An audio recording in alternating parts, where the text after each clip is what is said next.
composição das dietas na ração das galinhas, né? Especificamente, a gente utilizou como exemplo, nos dias práticos que virão a seguir, a questão da ração de postura. Então, mediante isso, a gente agora vai mostrar a tabela para vocês, uma tabela já pronta, né, que serve como base, né, para as galinhas de postura, e logo a gente vai estar explicando agora quais são as propriedades de cada elemento existentes nessa tabela, e logo após a gente vai estar usando algumas potencialidades existentes na comunidade, né, de Barrocão Velho, essas que são alimentos alternativos que vão estar viabilizando o custo da ração, né, em virtude dos preços elevados que a gente vem tendo, né, por conta da pandemia, tudo aumentou.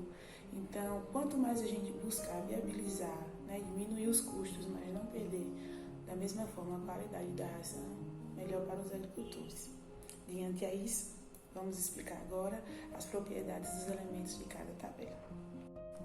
Diante dessa tabela que a gente tem agora, a gente vai fazer, né, demonstrar quais são os elementos simples, né, nas tabelas de rações. E esse daqui a gente pode encontrar em toda a casa veterinária, em toda a casa do criador, né, assim como seja chamado em cada cidade ou cada comunidade, né, que vende esses produtos. Então, a base que a gente tem aqui nessa tabela, né, é uma tabela de 100 quilos.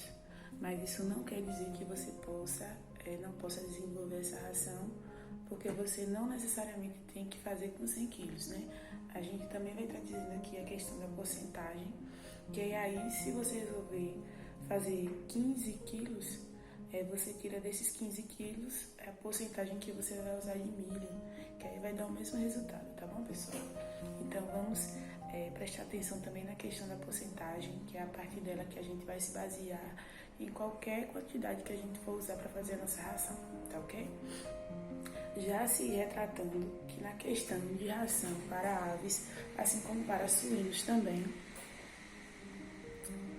a gente tende a usar 70 a 75% a questão do milho, do farelo de milho, né? Se a gente for ter aí dados menores, a gente usa 75% da ração milho e farelo de soja, no que se refere à alimentação de aves e suínos também. Então, a gente sempre tem que estar se adequando a essas tabelas. Mas por que o milho? Porque o milho ele desenvolve papel muito importante na questão do fornecimento de calorias, né, e proteínas. Então, o milho e a soja eles estão aí ligados nesses fatores que eles são muito importantes, né? Aí tem o segmento também que a gente tem aqui nessa tabela da farinha de carne, ou então a farinha de osso, que ela vem com o objetivo de estar saciando a questão do cálcio para as aves, né? Porque as aves elas têm muita necessidade de cálcio, assim como o calcário, né? O calcário ele considera-se um principal fonte de cálcio para as rações de aves, né, e suínos, sendo caracterizado como um grupo de rochas que possuem em sua composição teores de carbonato superiores a 50%, né? Então, assim como a questão da farinha de osso, a farinha de carne, elas proporcionarem a questão do cálcio, o calcário ele é um dos principais fornecedores dessa matéria também. Então, por isso que ele entra nessa dieta, né? O farelo de soja, como eu já citei, é o mais utilizado na nutrição animal, com alto teor de proteína. Ele garante a correta formulação das rações e um alto desempenho na conversão de proteína para ganho do peso animal. Então, o que é essa conversão, Isa? É converter a proteína que ele fornece num ganho de peso, ou seja, através do farelo as galinhas conseguem ter um ganho de peso favorável, que isso também é importante, né, na criação de aves, mesmo sendo para a questão de postura ou de corte. É certo que as aves de postura, elas não podem ser engordas. Vamos citar aqui. Vocês já perceberam que a maioria das aves de postura, elas não são gordas, elas têm um padrão, porque o objetivo ali de postura é o quê? é a obtenção do ovo, com a casca resistente, com ovo de qualidade, grande. E quando você tem uma galinha que ela está muito gorda, isso acaba diminuindo as taxas de obtenção de ovo, ou então o ovo se torna menor, porque aquela gordura ali ela vai estar impedindo que o ovo se desenvolva. Então, não é muito satisfatório, não é uma coisa boa você ter uma galinha gorda e destiná-la para a questão de porco, tá bom? Então, a mistura de sal mineral, né? Ele é um complexo, é como se a gente também estivesse tomando uma vitamina, né? Porque ele envolve vários outros nutrientes, né? Assim como o sódio, cálcio, cloro, potássio e dentre outros. O sódio também, que é muito importante. Então é como se ele fosse um mix de nutrientes. E o sal comum. Por que o sal comum? A gente fica se perguntando, mas por que usar o sal comum, Isa, nas ações? A gente normalmente usa em uma pouca quantidade, mas a gente também usa o sal comum. Por quê? Porque ele é grande fornecedor de sódio. E esse sódio é muito necessário para que a gente possa absorver os nutrientes adequados no nosso corpo, assim como também as aves também, né? Então, mesmo que na mistura mineral tenha a questão do sódio, mas é sempre interessante a gente estar usando o sal de cozinha mesmo nessas rações, né? Que a gente possa estar desenvolvendo. Então, a gente vai ter essa base aí, no caso, o milho, ele detém 74% da ração. Então, se eu vou fazer 15 quilos, eu faço a continha, a regra de 3, né? 74% de 15 quilos, por exemplo. Então, eu vou fazer com essa noção, né? Mas a gente fazendo, tendo a base de 100 quilos, a gente usa 74 quilos de farelo de trigo, farelo de milho triturado, que é 74%, 24,4 quilogramas de farelo de soja, que corresponde a 24,5%, 900 gramas de calcário / cálcio, que detém 0,9%, ou a taxa como é pequena, e 100 gramas de sal mineral, né, que corresponde a 0,1%, e 500 gramas de sal comum, tá bom? Então, só aí a gente percebe o quê? Que normalmente o sal mineral, a questão do calcário, né? Eles vêm em quantidade menor. Por que eles vêm em uma quantidade menor? Porque eles normalmente já são elementos que eles trazem em si, né? É como se eles já viessem completos. E não é só eles ali, eles vêm uma gama de nutrientes juntos. Então a gente vai estar usando numa quantidade menor. Diferentemente do sal que a gente usa 500 gramas, que normalmente ali no sal de cozinha só vai ter mais como componente, né, o sódio. Pode ter outros, mas eles vêm em pouquíssima quantidade. Então, normalmente esses a gente usa mesmo como complemento, né? Dando ênfase, dando potencialidade, repetindo, para o farelo de soja e para o farelo de milho moído, né? Que detém aí grande parte dessa formulação dessa ração. Então, o que é que eu quero que a gente traga através disso? Eu posso fazer essa ração do jeito que está aqui? Posso. Mas eu posso fortificar essa ração?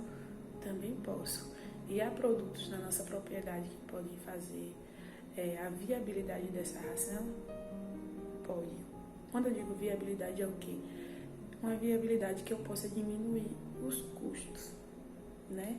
Principalmente na substituição do milho e do farelo de soja. Isso não quer dizer que eu vou fazer uma substituição total, porque esses nutrientes eles também são necessários, mas eu posso fazer uma substituição parcial através de elementos alternativos que eu tenho na minha propriedade, que eles também são ricos em proteínas, em nutrientes, em lipídios, tá bom? Que aí a gente pode estar diversificando a ração, sem perder a questão da variedade, sem perder a questão do ganho de peso, sem perder a questão da questão das galinhas põem o ovo, né? A taxa de natalidade, sem perder essas questões tão essenciais, tá bom? Então vamos seguindo agora, falando sobre os alimentos alternativos, dando a ênfase aí para a característica de cada um, e logo depois a gente vai desenvolver essa ração aí na prática, tá bom? Então segue lá. Dentre as características da assistência técnica, né, estabelecida pela COFASP, a gente tende também a estar minimizando os custos das rações, utilizando de produtos, de alimentos, de ingredientes que os agricultores eles dispõem em sua casa.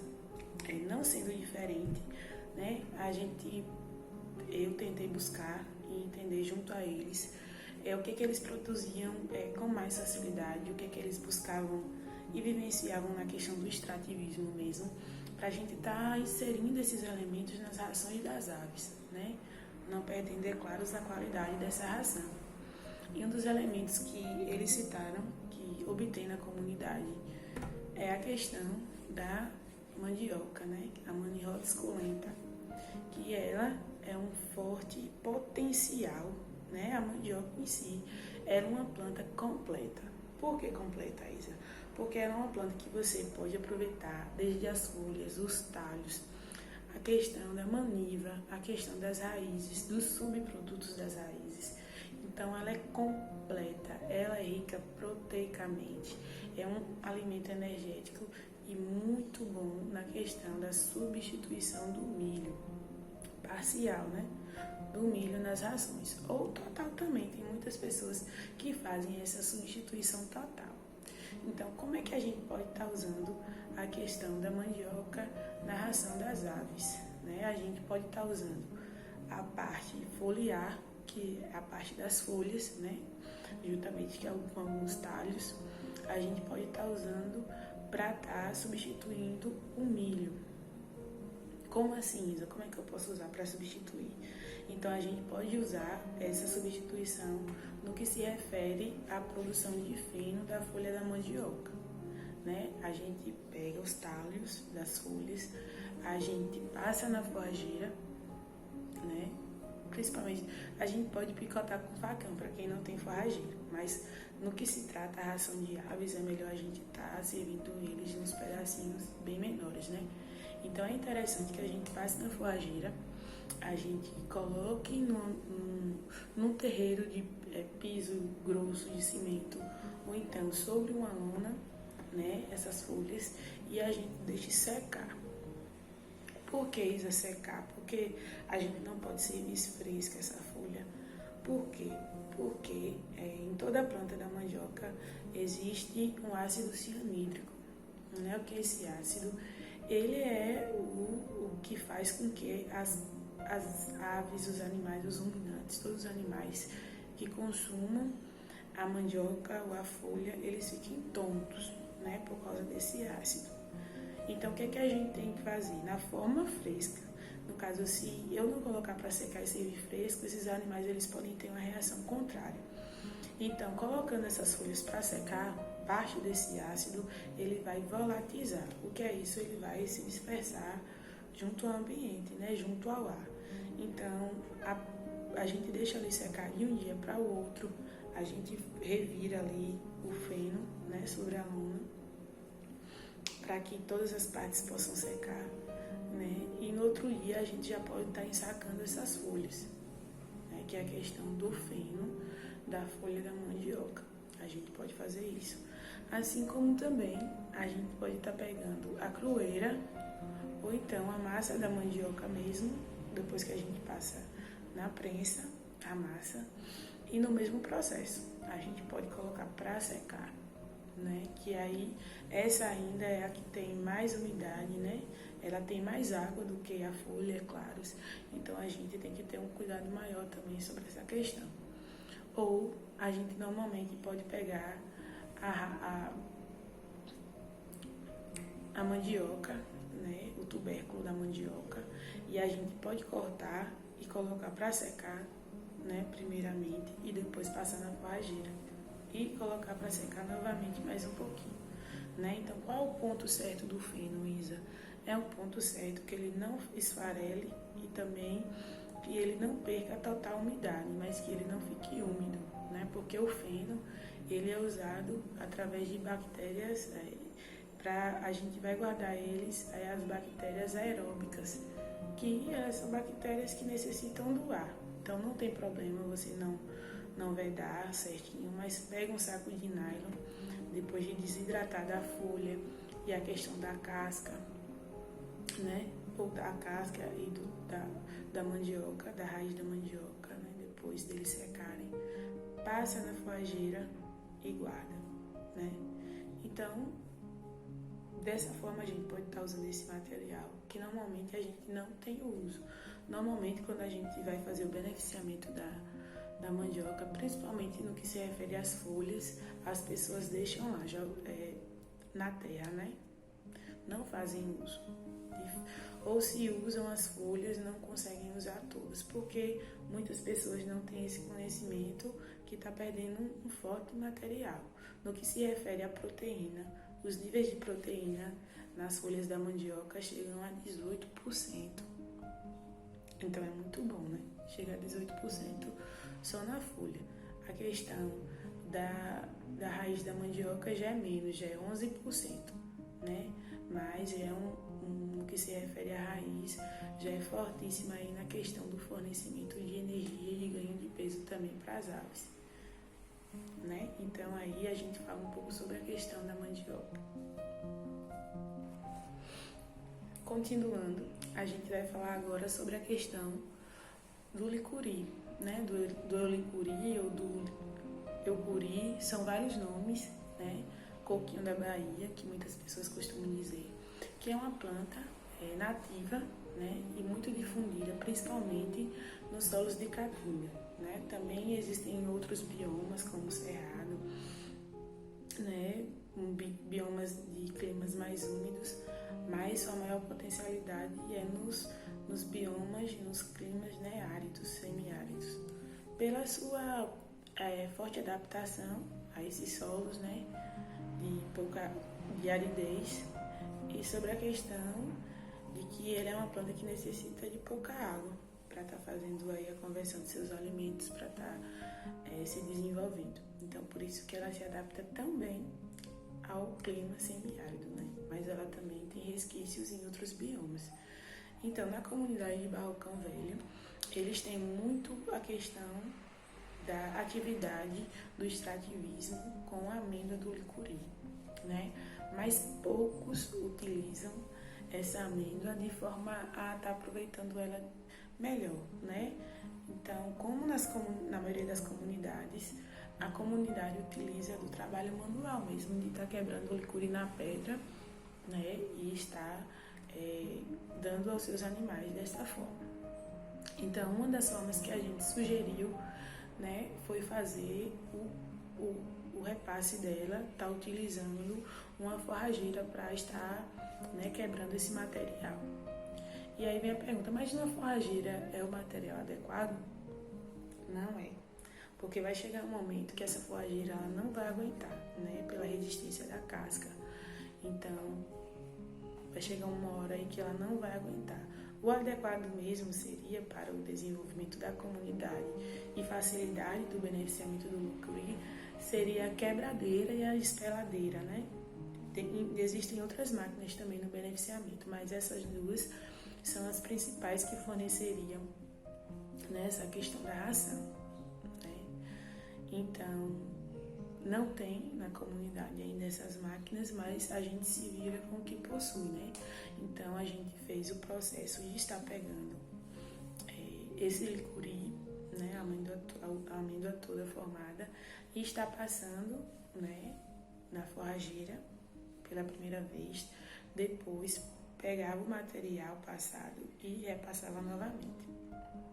E a gente aproveitou e também pegou o milho para fazer o repasse dos dois materiais juntos, né? Então foi um pouco sobre isso, porque a amêndoa do licuri, ela tem um potencial muito forte no que se diz respeito também à questão de proteína, que chega a 11%, né? Mas principalmente ao fornecimento de lipídios. O que são esses lipídios? Que são gorduras, né? Gorduras naturais, principalmente encontradas em vegetais e animais, que elas são muito propícias, né? São gorduras do bem, que a gente diz é o bom colesterol, para o desenvolvimento das aves, né? Então é muito interessante, principalmente na questão de ganho de peso. Então, assim como o farelo do licuri, que é o que a gente vai estar usando, tem também a torta do licuri, né? Esses materiais são muito interessantes para a gente estar adicionando na nossa dieta das aves, que pode ser feito também na dieta de galinhas poedeiras, assim como também na dieta de galinhas de corte. Especificamente nessa ração que a gente vai desenvolver na comunidade de Barrocão Velho, a gente fez uma ração mista. O que é uma ração mista, Isa? Como o pessoal, eles têm a criação extensiva, lá não tem-se muito a questão de estar fazendo um tratamento diferenciado para as galinhas de corte e de postura.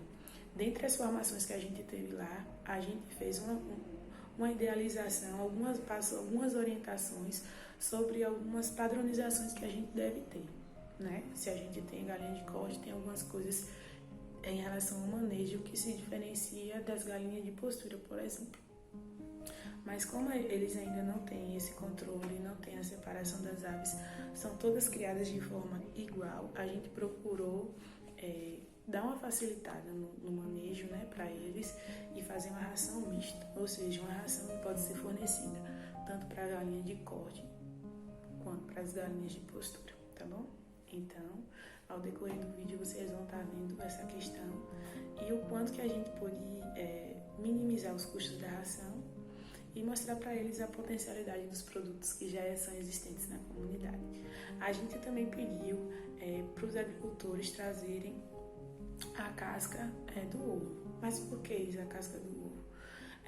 Se tratando sobre a questão do canibalismo, né, quando as galinhas tendem a estarem atacando elas mesmas, né, a sua família, pessoas, animais da sua própria linhagem, né, que isso quando se torna canibalismo.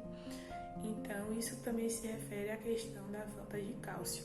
E na comunidade surgiu alguns exemplos de algumas galinhas que estavam fazendo isso. Em virtude da falta de cálcio e principalmente de estresse, as galinhas elas começam a debicar o próprio ovo, que é rico em cálcio, assim como elas começam a atacar, né, as outras aves pela questão do estresse. Então, mediante a isso, como por muitas vezes a gente não pode, né, ou então não quer comprar o cálcio ou a farinha de osso, a gente pode estar fazendo uma farinha do ovo, da casca do ovo nesse caso.